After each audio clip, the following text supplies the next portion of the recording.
Hi guys, இன்றைக்கி நம்ம கிச்சனில் என்ன பார்க்க போகிறோன்னா ஆலு பரோட்டா தான். இது எப்படி செய்கிறதுன்னு நம்ம வந்து பார்க்கலாம். 3 உருளைக்கிழங்கு எடுத்து நல்லா பாயில் பண்ணிக்கோங்க.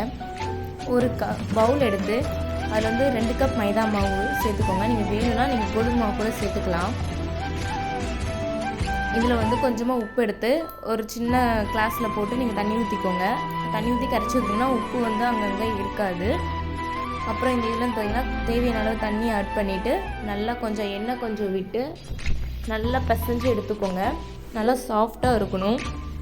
கொஞ்சம் நேரம் ஒரு 10 நிமிஷம் மூடி போட்டு மூடிடலாம். நம்ம அவிச்ச உருளைக்கிழங்கு எடுத்து அந்த இதில் கொஞ்சமாக வெங்காயத்தை வந்து போட்டுட்டு 1/2 ஸ்பூன் வத்தப்பொடி, அப்புறம் வந்து 1/4 டீஸ்பூன் மஞ்சள்தூள், தேவையான அளவு உப்பு, கொஞ்சமாக கரம் மசாலா, மல்லி இலை எல்லாத்தையும் போட்டு நல்லா இது பண்ணிக்கோங்க.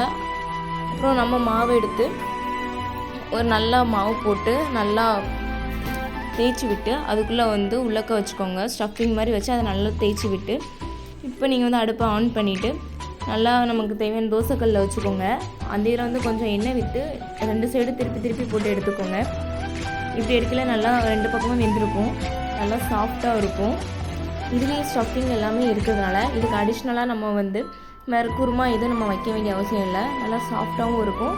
நைட் டின்னருக்கு நல்லாயிருக்கும். நீங்களும் இதை ட்ரை பண்ணி பாருங்கள். ஸோ தேங்க்யூ ஃபார் வாட்சிங்.